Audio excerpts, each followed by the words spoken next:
Vocês estão prontos pra mais um Thalita Flix? Porque eu acho que nem eu tô. Gente, eu fui chorando da estação Tiradentes até Campo Belo. E eu cheguei no trailer ainda chorando. Já tomei meu banho, já tô tentando me auto-acalmar. Mas vou falar um pouquinho sobre como foi essa peça. Não sobre a peça em si. Como sempre, eu vou falar como as coisas batem em mim. Trazendo algumas coincidências que sempre acontecem comigo. Vai ter spoiler! Então, se você não quer saber, quer só assistir a peça, assim, nem segue os stories aí não, entendeu? Mas saiba que vale a pena. Até porque é de graça e nem deveria ser. Essa é uma peça de milhões, que vale milhões. Acho que o primeiro ponto é algo que eu já falei aqui. Eu sempre estou buscando alguma coisa relacionada à arte nas cidades onde eu passo. Independente do que é. Também já falei, já paguei pra ir em teatro de criança, só pra conhecer os atores, trocar ideias, só pra ver como é que tá sendo os espetáculos e etc.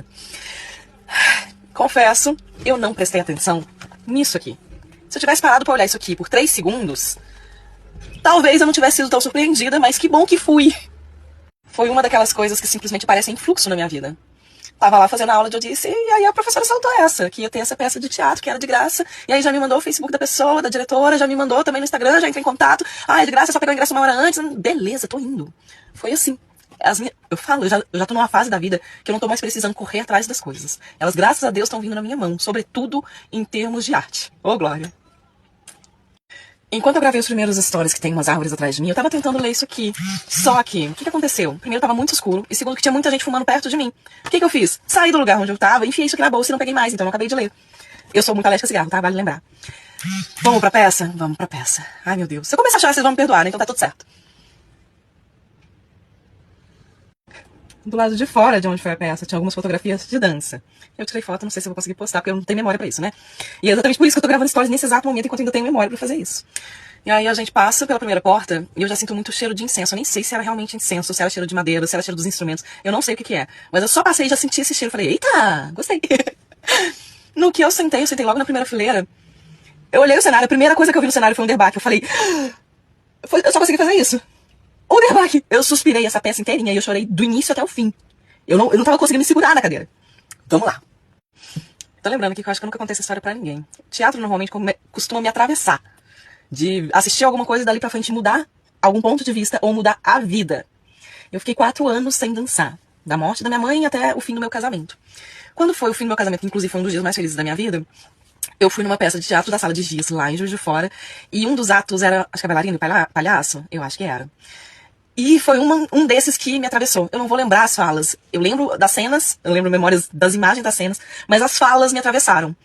E eu falei, cara, eu preciso voltar a dançar. E foi dali que eu comecei a agir, né? A colocar isso em prática.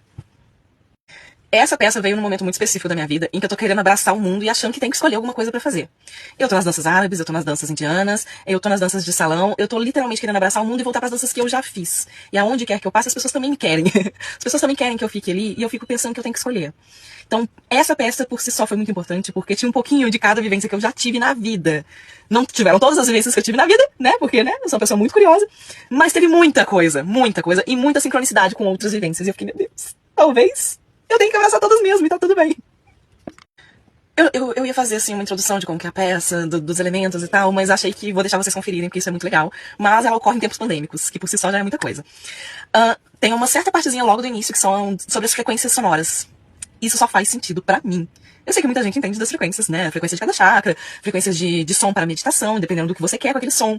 Mas aquilo, logo no início, eu falei, eita, tá meio talitesco aqui o negócio. Eu também iria enumerar a sincronicidade, mas eu desisti porque eu sei que eu vou me perder pelo meio do caminho. Eu acabei de falar dos instrumentos que estavam lá, e aí uma das partes que eles discutem a questão da tabla. E eu fiz uns stories recentes sobre a tabla. Porque a tabla ela também é um instrumento indiano, que também é um instrumento árabe, que também é um instrumento turco. E aí é o mesmo nome para instrumentos diferentes. Quem que assume a autoria da tabla? E isso estava lá. E eu acabei de fazer essa história. Eu acho que eu fiz ele anteontem. Segunda-feira. Ele estava na segunda-feira, essa história. Eu falando sobre a tabla. Tem uma das meninas que ela faz uma dança afro. Eu vou te chamar de dança afro. Eu não sei se isso está correto. Não sei se é um tipo muito específico. Mas uma coisa que me marcou muito no curso de professores do Jaime no Rio foi exatamente a dança dos orixás. Que a gente teve uma vivência com o Pablo Guerreiro todos os dias de manhã. Ele estava abrindo, né? E preparando nosso corpinho para as atividades do dia com a dança dos orixás. Que me marcou muito, que eu ficava hipnotizada. Da mesma forma que eu fiquei hipnotizada com ele, eu fiquei com a menina. Ali eu desandei a chorar e não parei mais mesmo. Ah, gente, só chorei. Continuo com essa cara inchada por isso. Um outro personagem é peruano. Eu acho que é peruano. E aí ele começa a contar a história dele. E em determinado momento, ele saca a flauta peruana, que isso por si só é muito engraçado, porque isso vai me ligar com a dança indiana. Não tente entender. A Ju, numa parte uma das últimas músicas que a gente dançou do Bollywood, tinha uma flauta que entrava. E era um momento que toda vez eu ria na coreografia, porque ela falava, ah, vai entrar o furufufu pra cá, furufufu pra lá. E aí eu ria, então isso me marcou. Porque quando a gente foi apresentar, eu virei rapidinho, que eu falei, gente, se eu olhar pra Ju eu vou rir, vou cair na gargalhada em cima do palco, não vai ser legal por causa do furufufu. E aí esse personagem pegou a flauta e tocou um forrozinho. Quem disse que eu me segurava na cadeira? Tinha um personagem que era turco, e tinha um outro personagem, eu não lembro qual que era a etnia, eu não lembro que país que ele era árabe também. E aí, entrou um vídeo, né, pra explicar um pouco melhor essa história, da Márcia Dibi. Vocês estão entendendo o que é isso? O que isso tem a ver com a minha história? Eu conheci a Márcia Dibi no curso do Rossan Ramzi, que é um derbaquista. Era, né? Já é falecido. E aí ele veio dar um curso no Clube Holmes, junto com a Serena, que então era a mulher dele. E, naquela época, há 1000 anos atrás, era muito difícil comprar as coisas pela internet. E eu era louca com o livro da Márcia Dibi sobre música árabe, e eu nunca consegui comprá-lo. Até esse dia que eu falei, Márcia, eu preciso do seu livro, eu quero ele. Vale lembrar que eu era de Juiz de Fora, e sempre era muito árduo pra mim vir pra São Paulo, porque eu vinha e pegava 8 horas de viagem pra chegar aqui na sexta, fazer as aulas de sexta, sábado e domingo, e quando eu voltava já pronta pra trabalhar. Eu ia com as malas pro trabalho, e dormia dentro do ônibus, era o que dava. Sempre foi muito árduo também fazer esses cursos, porque eu não conseguia ficar em hotel bom, normalmente eu ficava em hostel, dormia mal, comia mal, pra conseguir fazer esse tipo de coisa. E sempre voltava muito revigorada também, porque eu sabia que era isso que eu queria fazer. Esse livro da Márcia Dibi, eu tenho ele até hoje, autografado por ela. Ela me levou na portaria do prédio dela e falou, espera aqui um pouquinho que eu vou buscar ele lá em casa e desço com ele pra você. Na época eu tirei foto com ela e o livro, só que eu perdi meu HD externo inteiro, né? Eu não tenho mais foto nenhuma. Em um outro momento, eles encenam, sim, é exatamente isso. É um Inception. Um casamento árabe. E aí ele pergunta, né, poxa, mas o casamento tem que ter bailarina. Eu quase tava ali, ó, já, me chama, tô aqui. Isso também foi muito legal, porque a menina que fez a bailarina, ela fez o que eu mais gosto de ver em apresentações, que é a questão da expressão.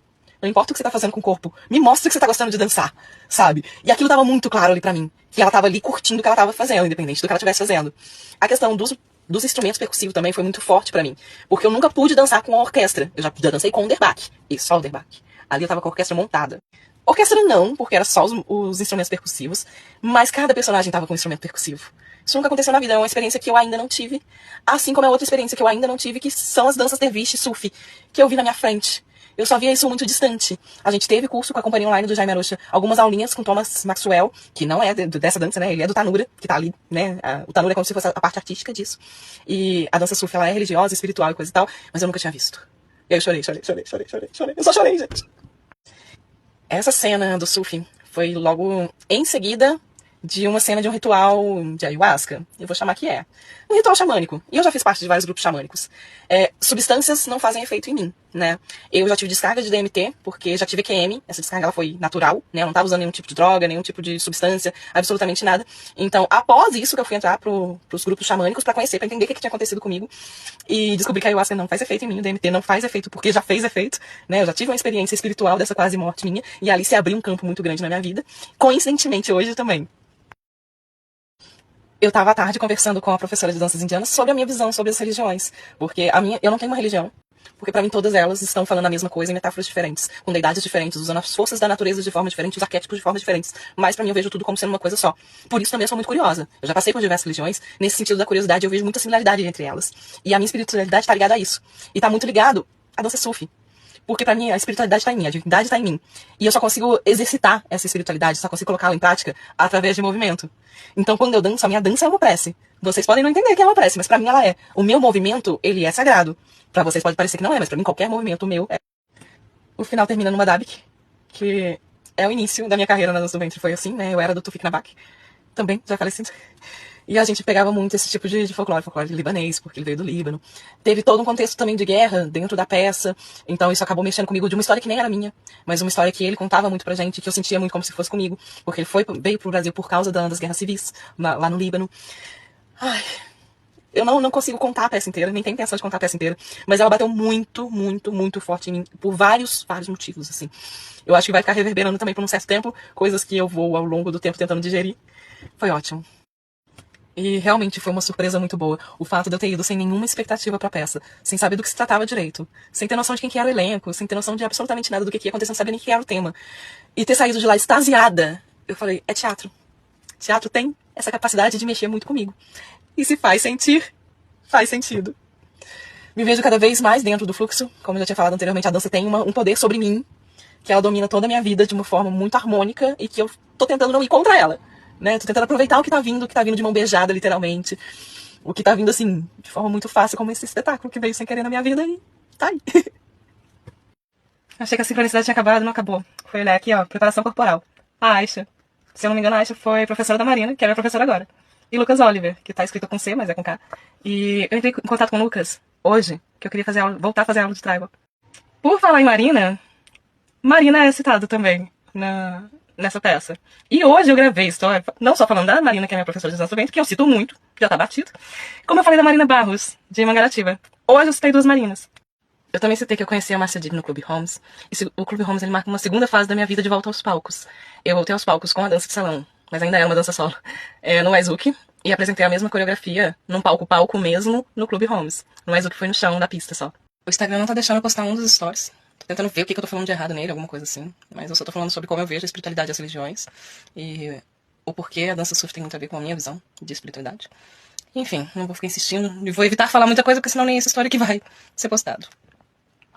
Se eu falei alguma coisa errada, me corrijam. Se eu falei alguma coisa desrespeitosa, foi por ignorância mesmo. Eu gostaria que alguém me avisasse, até pra eu poder me desculpar. Quero saber com o que eu tenho que me desculpar. Eu não sou uma conhecedora tão ampla assim, esse espetáculo teve bastante dança, e eu não conheço todas elas, né? Nem mesmo dentro das danças árabes.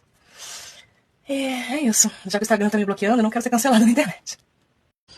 Eu tava à tarde conversando com a professora de danças indianas sobre a minha visão sobre as religiões. Porque eu não tenho uma religião. Porque pra mim todas elas estão falando a mesma coisa em metáforas diferentes, com deidades diferentes, usando as forças da natureza de forma diferente, os arquétipos de formas diferentes. Mas pra mim eu vejo tudo como sendo uma coisa só. Por isso também eu sou muito curiosa. Eu já passei por diversas religiões, nesse sentido da curiosidade eu vejo muita similaridade entre elas. E a minha espiritualidade tá ligada a isso. E tá muito ligado à dança sufi. Porque pra mim a espiritualidade tá em mim, a divindade tá em mim. E eu só consigo exercitar essa espiritualidade, só consigo colocá-la em prática através de movimento. Então quando eu danço, a minha dança é uma prece. Vocês podem não entender que é uma prece, mas pra mim ela é. O meu movimento, ele é sagrado. Pra vocês pode parecer que não é, mas pra mim qualquer movimento meu é. Bom dia pra você que continua com essa cara inchada de tanto chorar. Ó, a pálpebra tá até gordinha. Mas finalmente decidi que falei da vida. Não tem mais condição de eu ficar em São Paulo. Eu não tô conseguindo criar uma rotina aqui. Eu amo o fato de São Paulo ter tudo o tempo inteiro e de muitas coisas aqui serem gratuitas. Mas eu, por exemplo, não estou conseguindo ir na academia. Já tem uns 3 dias que eu não vou. E como a academia tá dentro da minha rotina de autocuidado, isso pra mim é um absurdo. É um tipo de coisa que, tipo, eu estou me deixando de lado pra fazer os rolês. É que tem muita informação o tempo inteiro e eu capto muito essas informações o tempo inteiro. Tudo bem que na maioria das vezes isso é muito legal e muito positivo, porque eu vou reparando nas pessoinhas, reparando nas coisas, mas isso também me acelera muito. Vocês estão reparando que os últimos stories eu tô falando nessa velocidade? Eu sempre falo lá no outro perfil no Bailando na Estrada que a minha vida é muito livre, eu posso estar em qualquer lugar, a qualquer momento, e isso me dá liberdade demais. E se eu não souber trabalhar essa liberdade, dá ruim, né? Vira caos. E toda vez que eu mudo de cidade, eu entro no ritmo da cidade e eu crio uma rotina nessa cidade pra não me perder em meio a esse caos da minha agenda. Não tô conseguindo fazer isso aqui. A probabilidade disso dar ruim e eu adoecer, que normalmente é o que acontece, é muito grande. Voltarei pra Mariporã.